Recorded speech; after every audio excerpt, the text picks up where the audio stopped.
Well, and Michael, I know you wanted to talk about your class. I also want to have you on my radio show Sunday to talk about it also. But do you have a couple seconds on that? Oh, I'll come on your show. All right, everybody, this Saturday, July 1st, 2023, 2 p.m. to 4 p.m. Eastern Standard Time. Join me for my new 12-week online course, Ancient Kemet, the Moors, and the Ma'afa, Understanding the Transatlantic Slave Trade, what they didn't teach you in school. Visit my website, AfricanHistoryNetwork.com, AfricanHistoryNetwork.com. Register there.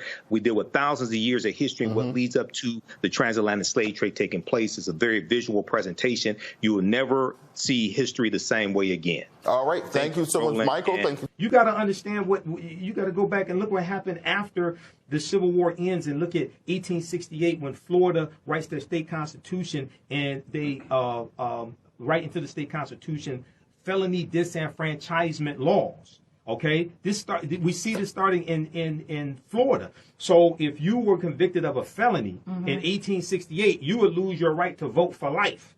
They were targeting African Americans. African Americans were 48% of the population in the state of Florida in 1868 as a result of slavery. Florida's a former Confederate state. Okay, they took up arms, committed treason against the U.S. government based upon Article 3, Section 3 of the U.S. Constitution. And after slavery ended, they wanted to arrest African-American political power. They said they did this to prevent a Negro legislature. So they expanded the number of crimes that were classified as a felony, and they targeted crimes that they felt were that would target African-Americans, and this worked. So in 2018 in Florida, when you had activists like Desmond Meade and others who put on the ballot to restore voting rights to over 1 million former felons, it got something like 66% of the vote. It was overwhelmingly supported. Well, the Republican-controlled state legislature then comes back and they amended, and they said you have to pay all of your fines and fees and things like this to get your voting rights back. Then Ron DeSantis, what he does, he creates this Gestapo voter fraud law enforcement a group of officers to then go arrest people who were sent their voter registrations in the card in the mail and told that they can vote, ex-offenders. This is to scare people and target and arrest the political power of African Americans in Florida. So this is a continuation of what we saw during Reconstruction. Okay, so when you have a better understanding of this type of history, your understanding of politics is directly related to your understanding of history. A people's history and culture teaches them how to deal with the problems of the past, in the present, and the future to meet the needs of the community. So these are things that I teach in my online history class. I haven't talked about it yet today, but visit my website, theafricanhistorynetwork.com, theafricanhistorynetwork.com.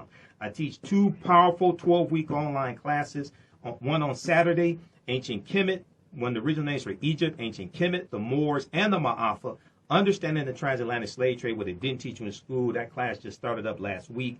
It's a 12-week online course, 2 p.m. to 4 p.m. Eastern Standard Time. Register there. It's a discounted price for that. You can also call me 313-462-0003, 313-462-0003, or email me at ahnshow, S-H-O-W, at theafricanhistorynetwork.com, ahnshow, S-H-O-W, at theafricanhistorynetwork.com, or you can email me through the website. Then on Sunday, 2 p.m. to 4 p.m., I teach Black resistance movements from the Haitian Revolution, U.S. Civil War, Civil Rights Movement, and Black Power Movement, 1800 to 1968, where we go through and look at this history chronologically and focus on this 168, 170-year period of history that brings us to where we are today, to understand what happened, what led to the Civil War taking place, 1861, 1865, understand the Reconstruction era, 1865, 1877, the Jim Crow era, the rewriting of laws, rewriting of state constitutions, the Great Migration, 1950, 1970, 6 million African Americans migrated from the South up north and out west,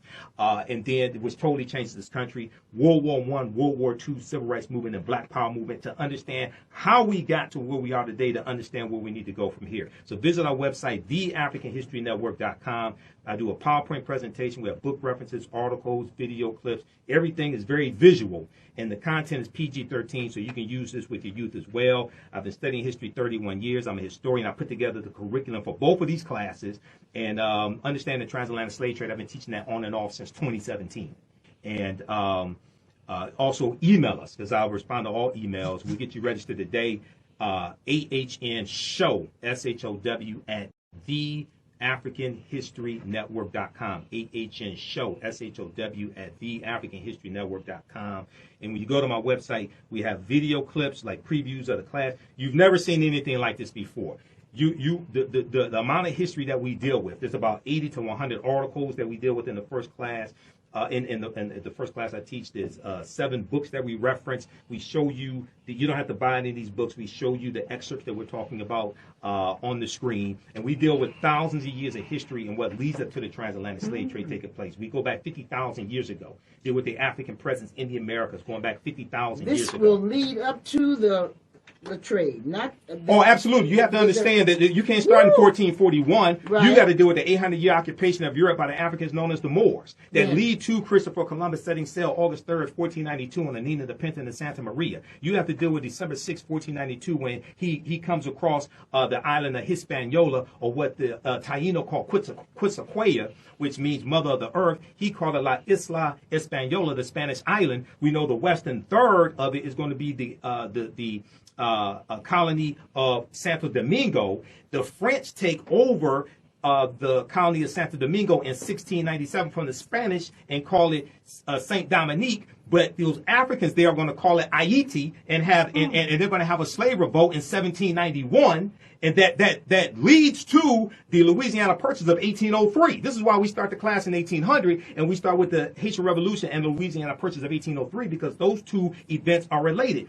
France sells 828,000 square miles of land for less than 3 cents an acre for a total of $15 million to the U.S. because Napoleon Bonaparte was getting his behind kicked by those Africans in Haiti, and France was going almost bankrupt. So they sell this land to the U.S. so they could raise money to keep fighting the Haitians. This is how and this doubles the territory of the U.S. at the time, the Louisiana Purchase of 1803. So my question is that why Haiti is being still punished? They're being punished because they overthrew their oppressors. They didn't defeat just the French. They defeated the Spanish and the British as well, who were allies of the French. And one of the ways they did it is they reclaimed their African spirituality, which they call Vodun, which Europeans call voodoo. Get out of here. Well, don't go anywhere. I didn't mean that. I didn't mean that. Stevie and I, along with Michael, will be back right here on 910 AM Super Radio Station.